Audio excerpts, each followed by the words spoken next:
as well as member of the Sustainable Calvert Network. I'm very pleased to be here this evening to contribute to this essential and hopefully informative forum about rural lands. My focus will be mainly on cultural heritage. Let me start in this way.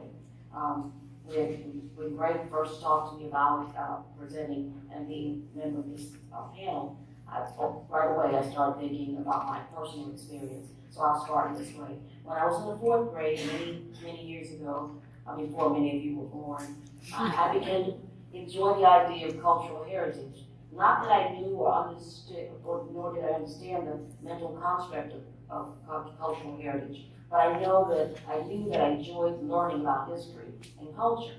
And it was in the fourth grade that I saw my first piece of world famous art, the Mona Lisa.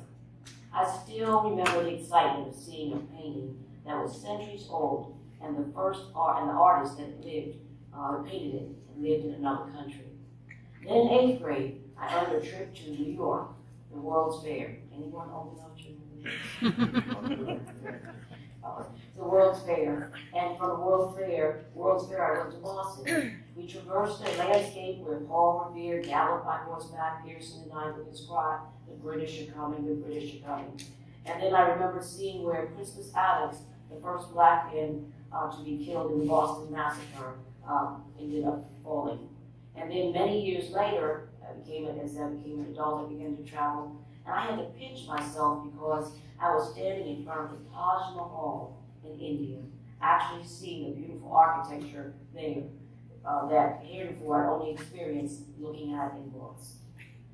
All of these are examples of cultural heritage I experienced as a tourist in other places. But what does a tourist experience in Calvert County? We have a cultural heritage here in Calvert County, a rich cultural heritage amid the forests, fields, creeks, rivers, and the bay, of course. It's where Captain John Smith explored between 1607 and 1609, and he wrote pretty extensively about his explorations. It's where the Puritans arrived in 1652 and established communities. Additionally, this is where skirmishes happened during the War of 1812 near St. Leonard's Creek, to mention one of the places. And then also, this is where military housing and training grounds were established in Solomons to prepare soldiers for the invasion of Normandy during the Second World War. Calvert's rural lands have provided a cultural heritage today that includes beautiful historic homes, tobacco barns, cornfields, oystering industries, churches, lighthouses, one-room schoolhouses, vernacular architecture, to name a few places. And by vernacular architecture, I mean early architecture that grew out of the need of those who settled here in Calvert. It featured small homes, barns, outbuildings which reflected local traditions. The vernacular architecture did not feature buildings that were built by formally schooled architects, but it relied on the skills of local builders and the materials available here in Calvert. Whether north or south, east or west, along the Calvert Peninsula, there is history to be learned and appreciated.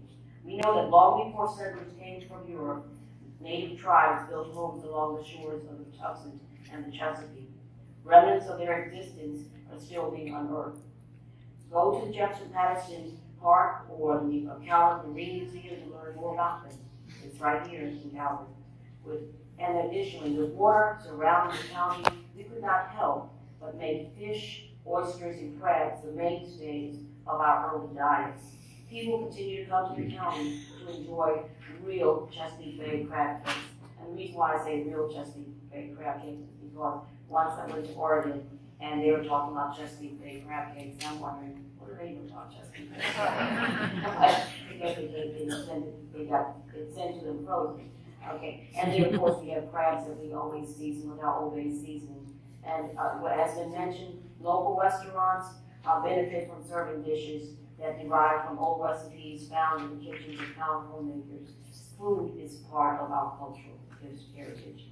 Small towns and villages grew here in Calvert, and some prospered in this rural landscape. Some are gone, but some still are among us. Consider the likes of Prince Frederick, Chesapeake Beach, Port Republic, to name others.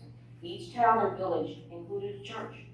There's the beautiful architecture of All Saints Church that has graced Calvert's landscape for more than 325 years, providing spiritual sustenance for those who sought to enter its doors. And one thing that I learned about All Saints Church, in its effort to provide freedom to enslaved people, it provided certificates of freedom to slaves who would agree to be baptized and then leave the county within 30 days. And we left those days over. In Sunderland still stands one of Calvert's oldest African American churches, Mount Hope.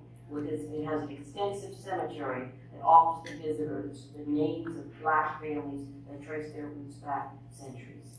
And Mid-County in Port Republic is one of the oldest sanctuaries in the county, and I bet there's some people who may attend that church, Christ Church on Green Island Road.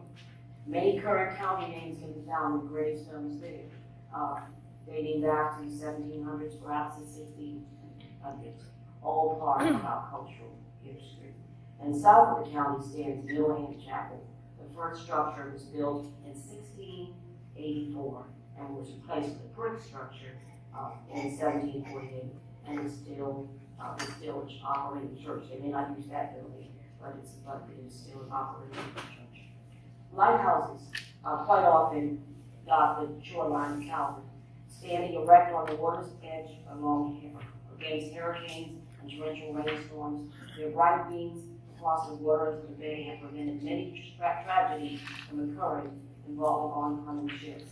Some have been the source of many fascinating stories. Some have been true and some not so true. But they've been some interesting stories that developed as related to the lighthouses here in Calvert.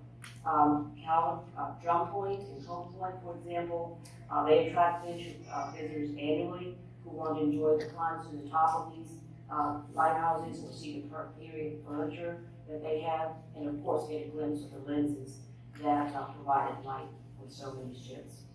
The history of Calvert is preserved also in part at Linden, which is the headquarters of the Calvert County Historical Society. This historic buildings with its outbuildings, we have quite a few of them dating back over 100 years, it continues to provide service to the local community. It was built in the 1860s, and it's part of the lore of Calvert, and at a time that it was still coming to its own. So I'll say with final comments that the rural lands of Calvert are to be valued for the history they store and the economic base that they provide.